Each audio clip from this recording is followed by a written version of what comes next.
This week on Arizona Illustrated, a special presentation of Arizona Illustrated's 2016 Emmy Nominees and Winners.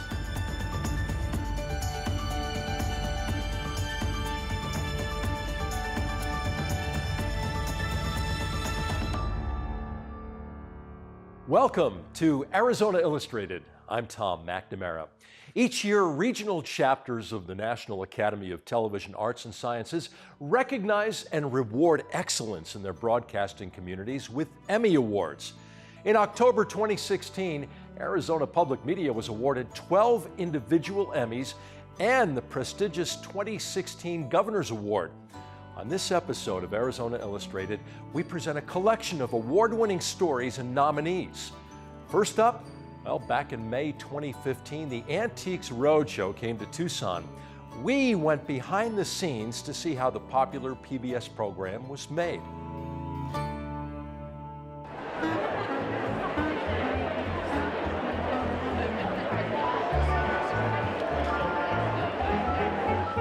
Watching the incredibly syncopated yet personal process that is the Antiques Roadshow is like watching an orchestra perform on a 90,000 square foot stage.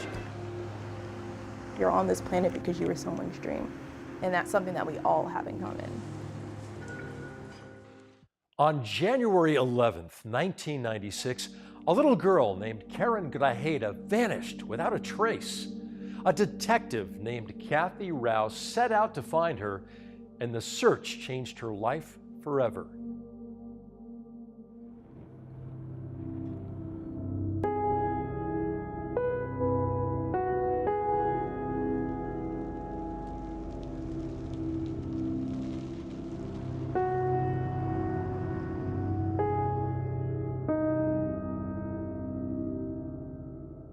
Sometimes in law enforcement, they talk about the ghosts that you carry.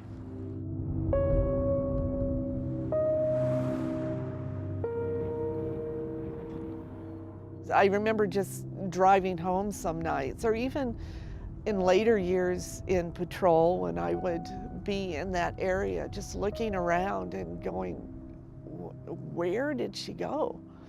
Where was she taken? What happened?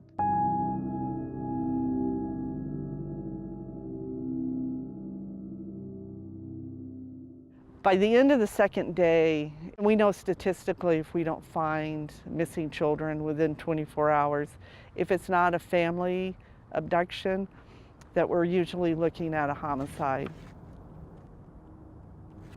At the time of the Karen Grajeda disappearance, I was a detective with the Tucson Police Department with a newly formed sex offender registration and tracking unit that also had responsibility for responding to missing children cases.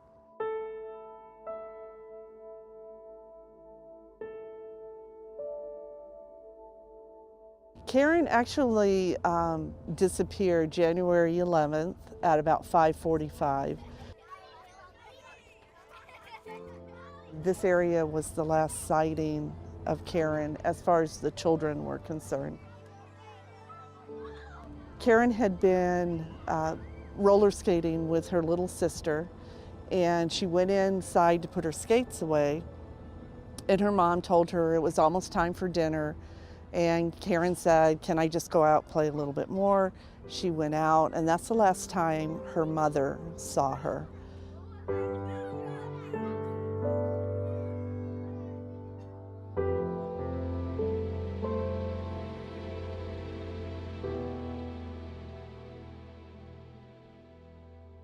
And at that time, I truly thought we were going to find Karen within the next couple of hours. You know, as you always do in these cases, you know, she went over to a friend's house, you know, spent the night, forgot to tell mom. You know, something happened, but Karen's gonna come walking up pretty soon. I remember that night got very cold. I was sitting with Rosalva, her mom. You know, kind of as a mom, you start thinking about your own kid out there, and she didn't have a jacket. And, you know, I really remember that because that was a a time, you know, just two moms sitting out and this mom not knowing where her child was.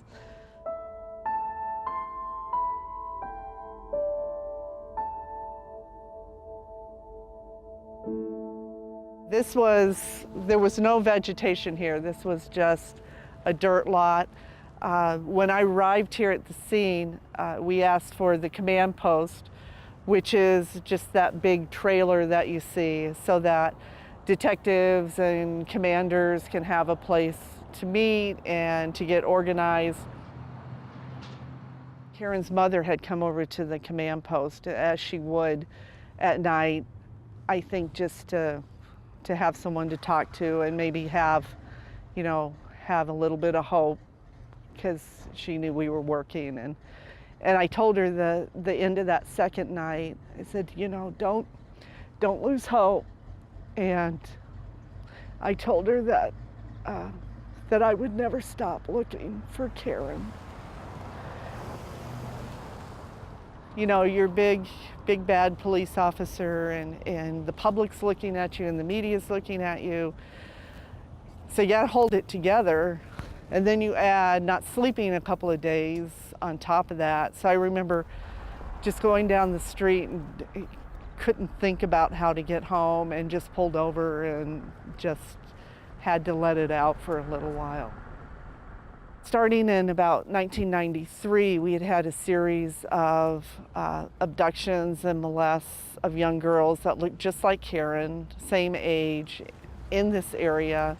There was a concern, we have a serial child molester who's now turned into a serial killer. The DNA that was found in one of those cases related to Karen's case had come back with a DNA hit with a suspect. And that is the person that most of us involved in the investigation, believe is responsible for Karen's disappearance.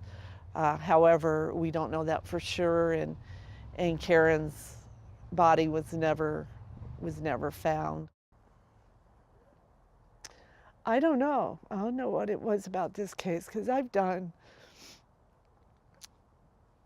probably over 1,000, 1,500 child abuse cases. I've done child death cases. I've done death notifications to parents. I don't know what it is about this case. I just feel some type of connection to Karen. Over the years, when you would hear a body's been found, or after a couple of years, the bones have been found, and that still brings back, could that be her? Is it her? I retired after 25 years. I was walking out the door, and I remember the door closed. And my first thought was, you never found Karen. And you promised you would never stop looking. So what are you gonna do now? So that really laid heavy on my heart. So an opportunity came up to work with Pima County JTAD. They were starting a law and public safety program for young high school kids that want to be police officers. So kind of in a naive way, I thought, well, if I could somehow influence young kids to really take this job seriously and know how to do these types of investigations correctly, maybe that's the way that I can honor my promise to Karen's mom.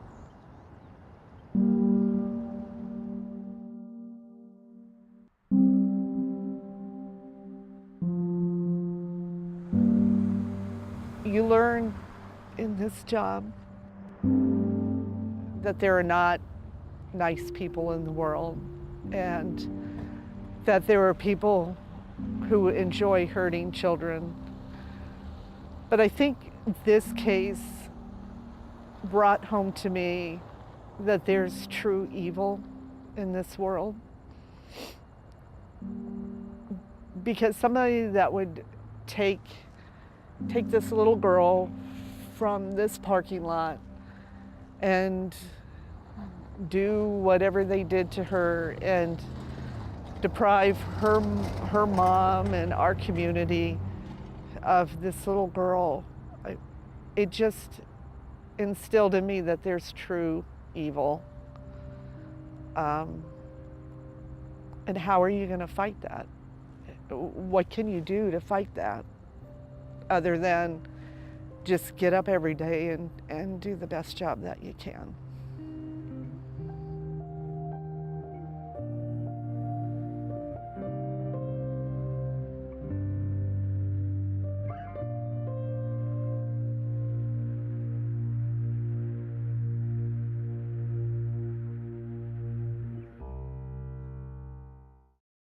I don't know of anyone who wakes up in the morning and says, oh, I guess I'll paint a ho-hum average piece of art today.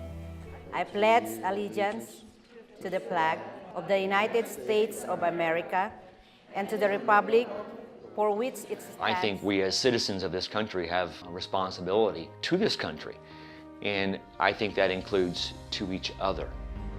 What our hope is that Jay's story will inspire decision makers so that everyone has an opportunity to get better. I love it. It's all I eat, breathe, sleep, which I think it's funny because I used to hate mariachi when I was little. Since StoryCorps was created more than 10 years ago, thousands of people from around the world have shared their stories in the form of a conversation with someone they love. In 2015, they visited the old Pueblo. Next, we'll meet the StoryCorps team and find out how and why they listened to Tucson.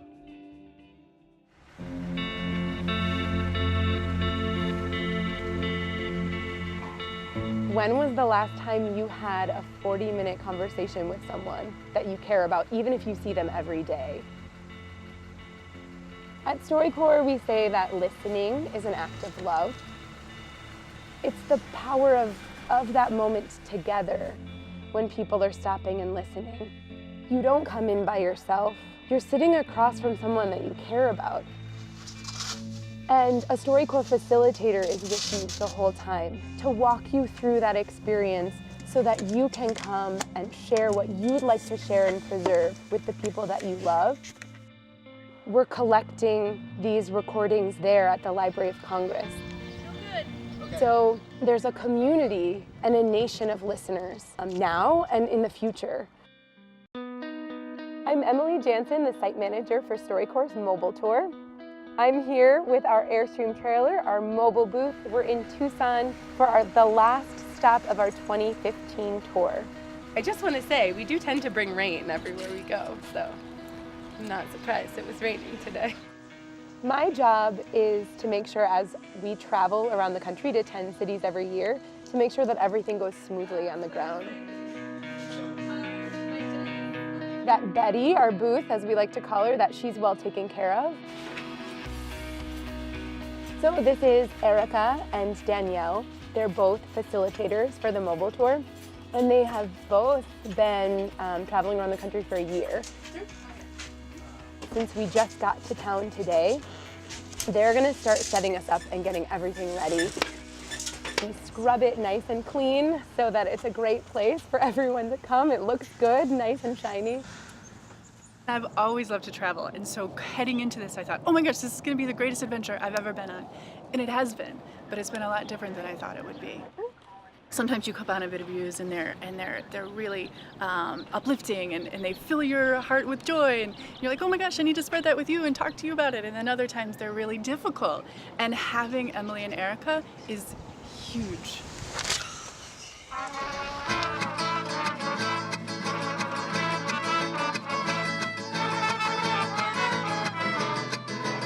Opening day is incredibly exciting because here we are, we're launching our time in Tucson. And excited to meet you all in a moment at the mobile booth and see you around Tucson this month. Not knowing what's gonna walk through that door next is so exciting. I'm Gulshan Sethi. I came to this country in 1964. I'm Neelam Sethi. I've been in America for 45 years. We were honored that we would be asked to share our story, and always love to give back and share where we have come from, our heritage, our culture. It's very important. I wasn't sure that I want to do it, but Neelam convinced me, and she's very right about it, that we need to share our story. In those days, we were not allowed to date or go out or write letters to boys at all. And so when the parents approved of each other, then they would contact the son and the daughter and say, why don't you meet? And usually you met over tea. And all of a sudden, this curtain opens, and there is this beautiful girl comes out in a beautiful sari, and I have one look at her, and I say, my God, if this is true, if this thing becomes a reality, I'll be the happiest man in the world. And I'm so happy after 45 years. Yeah. I just felt your presence and your strength. And I felt that it would be perfect. So I wasn't sure that you would approve of me at that time. She was still beautiful. A lot of boys wanted to get married to her. She was very popular. And, I was kind of not that charming guy. No, you were. You were. So I kept on praying, and I said, hope this girl accepts me. Yeah. So that was a magical time. Life is a mirror. How you project, that's the reflection you get back. Yeah. We make a great team. We have it's a great team, and 45 years, and many more to go. Yeah. I love you. I love you too.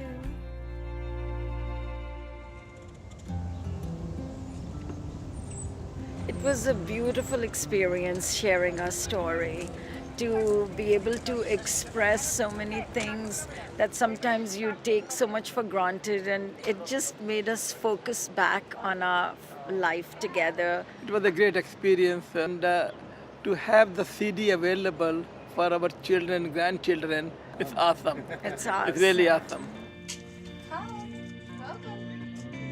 When people go in, they often have butterflies. They're a little bit nervous about talking together and being recorded. And when people come out on the other side, we see people, they kind of have a glow about them sometimes. They're relaxed. They've just, I think it's just because they've taken part in that talking and listening and being listened to. Listening to each other and recording what we have to say and preserving that, that's a way for us to tell each other that we matter. And there's a lot of ways in this world that we tell each other that we don't. It's a great way to honor each other. I got to a point where I had kind of had enough of crying and feeling sorry for myself. And I said, what can I do? I think my dad was an architect's architect. He had a reason for all of the things he did. At the end of the day, if you can kind of look yourself in the mirror and say, 80% of the day I was happy, I think you're living a pretty good life. The key word on this whole thing was collaboration. Federal, state, and local entities, all combining resources. It's a visual representation of energy. Energy controls so much in this world. Everything's fueled by energy.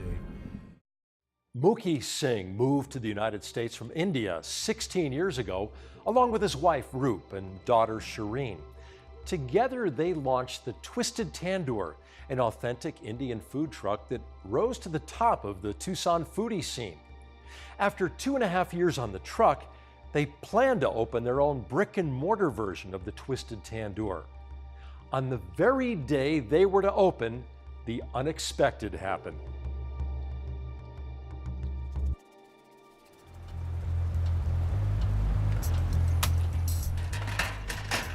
So every Friday we set up outside Dragoon Brewing Company.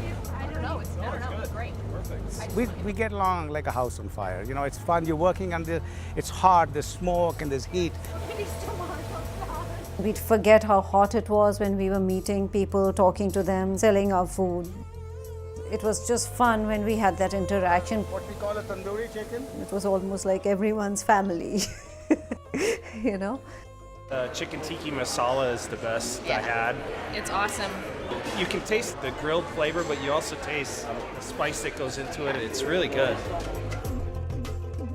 It's easy to be around them. I think as an only child, maybe like I was always with them, so I didn't want any other job. You know, I kind of looked forward to seeing them and being on the truck. Awesome, thank you. Being that we're Taproom without a kitchen just seemed like the perfect mix. He really kind of was one of the people that helped us blossom into where we are today. In my opinion, there's no better bond than curry, spicy food, and a cold beer. I'm a big fan of the meatballs. It's kind of an old favorite of mine.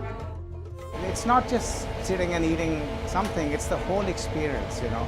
It's being with friends and family, having a great evening out, enjoying the whole experience. You know, we can talk to our customers and tell them we care about you, you know, I mean, in the little time that we have.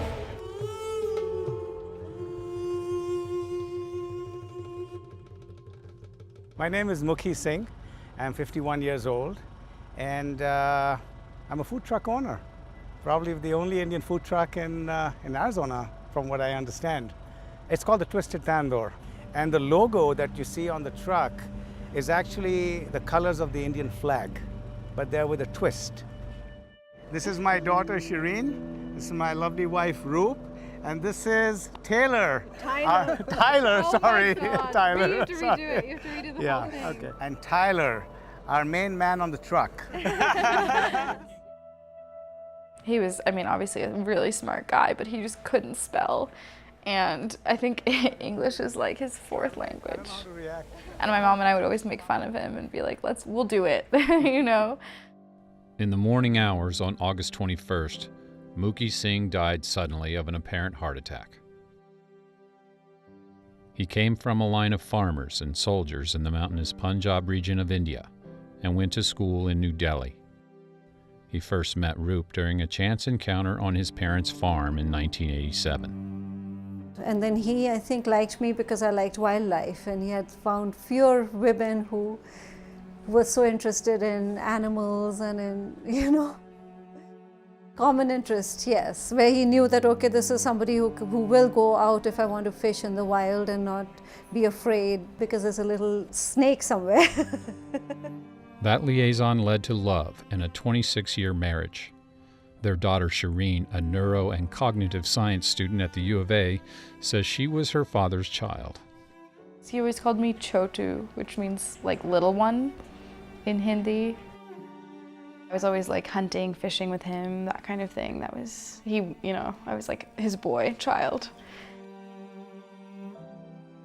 When the Singh family came to America 15 years ago, they carried with them cherished family recipes.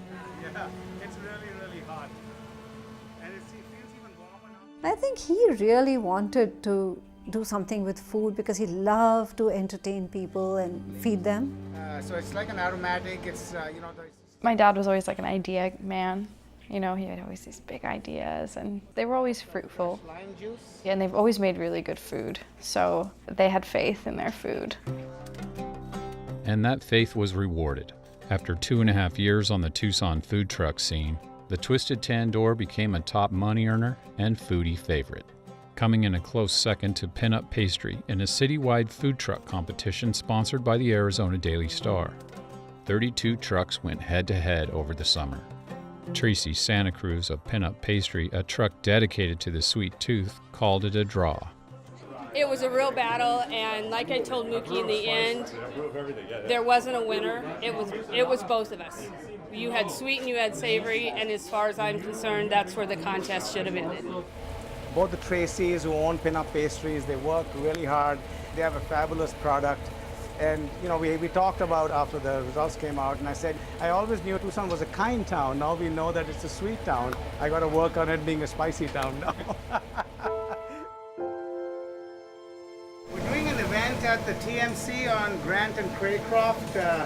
Okay, it's for the Children's Miracle Network. Children's Medical Network. Thank you. Thank you.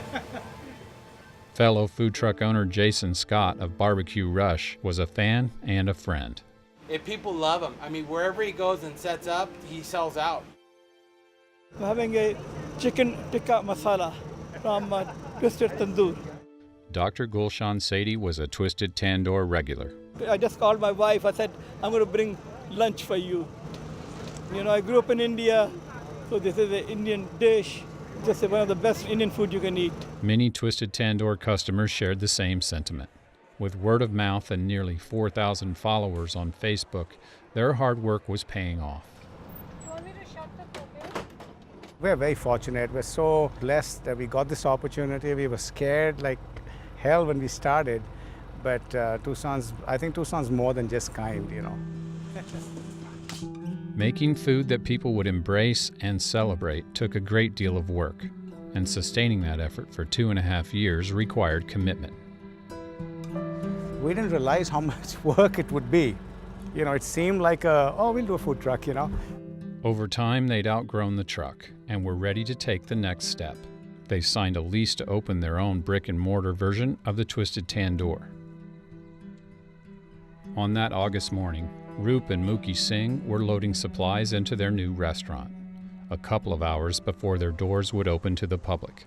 Mookie collapsed. Emergency responders were unable to revive him. Yeah, maybe it was all the excitement and hard work, and something gave way. 8 days later, Roop and Shireen invited friends, family, and the food truck community to gather and celebrate his life here at what would have been their new restaurant. Hundreds of people showed up to remember him.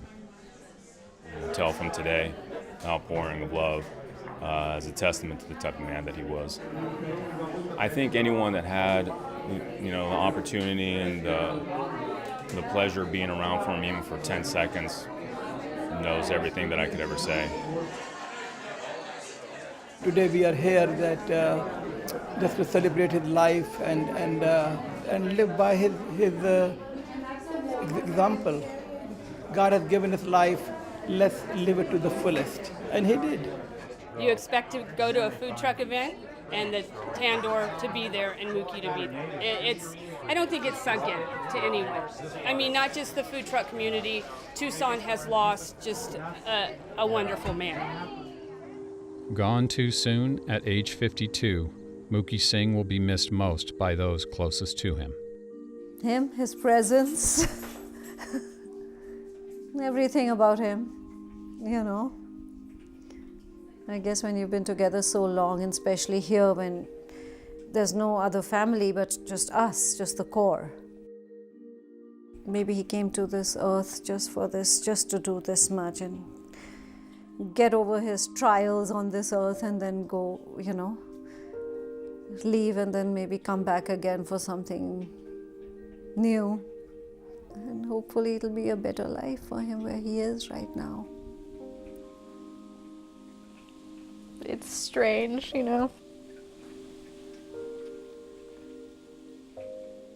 I feel like it's selfish of us to want him around, It's easier. We're still stuck on this material earth, but it's fine. I mean, the impact he's made and stuff is huge, so I don't really have to do much, yeah.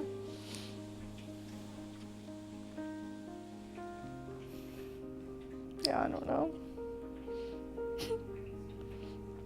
And as for the future of the Twisted Tandoor, Roop Singh intends to carry on. I feel I owe it to him and to the community in some form, We have such a supportive community in Tucson now. And I think I can't let that end since it's just beginning.